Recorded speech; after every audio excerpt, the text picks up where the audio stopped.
Hi friends, another video revenue నుంచి మనం చాలామంది సైట్స్ కొంటాం.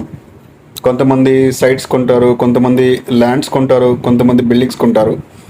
అలా కొనుగోలు చేస్తున్నప్పుడు మనం అగ్రిమెంట్ రాస్తాం. ఫస్ట్ ఆఫ్ ఆల్ మనం ఏ ప్రాపర్టీ కొన్నా కూడా మనం ఫస్ట్ చేసేది ఏంటి? ఎందుకంటే మన దగ్గర టోటల్ అమౌంట్ అప్పుడు ఉండదు. సో రిజిస్ట్రేషన్కి ఈ యొక్క కొనుగోలుకి మధ్య ఉండే సమయాన్నే మనం అగ్రిమెంట్ టైం అంటాం.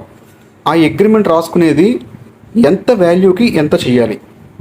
సింపుల్ ఎగ్జాంపుల్, మీకు ₹1,00,000 దాటింది అంటే కనుక ఖచ్చితంగా మీరు ₹100 స్టాంప్ పేపర్ మీద మాత్రమే అగ్రిమెంట్ చేసుకోవడం మంచిది. ₹1,00,000 లోపు ఉందంటే కనుక ₹50 స్టాంప్ పేపర్ మీద అగ్రిమెంట్ చేసుకోండి. ₹50,000 లోపు ఉన్న ప్రాపర్టీ అవుతే కనుక ₹10 స్టాంప్ కానీ ₹20 స్టాంప్ కానీ తీసుకొని దాని మీద అగ్రిమెంట్ రాసుకోండి. సో అగ్రిమెంట్స్ రాసుకున్నప్పుడు తీసుకోవాల్సిన ముందు జాగ్రత్తలు ఏంటంటే, మీరు ఏ ప్రాపర్టీ కొన్నా కూడా మీరు చూసుకోవాల్సింది ఫస్ట్ ఆఫ్ ఆల్ ఏంటంటే, మీకు ప్రాపర్టీ ఎవరు అమ్ముతున్నారు. సో అమ్మే దగ్గర ఒరిజినల్ డాక్యుమెంట్ ఉంటుంది.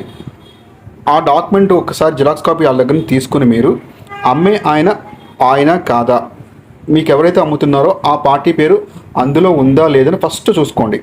సెకండ్ ఏంటంటే, ఈసీ ఒకసారి పెట్టుకోండి. ఈసీ అంటే ఏంటంటే ఎన్కంబరెన్స్ సర్టిఫికేట్ మేము ఈసీ అంటాం.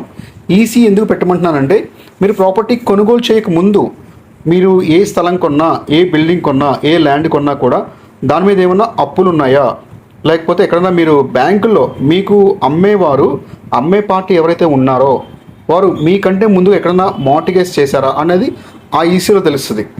సెకండ్ థింగ్, నెక్స్ట్ ఏంటంటే, మీరు కొనుగోలు చేసే ముందు ఒక లీగల్ ఒపీనియన్ తీసుకోండి. మార్కెట్ వాల్యూ తీసుకోవాలి, లీగల్ ఒపీనియన్ తీసుకోవాలి.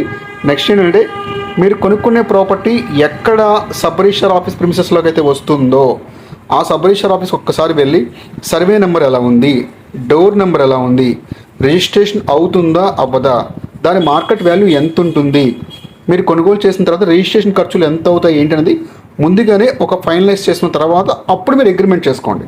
ఓకే.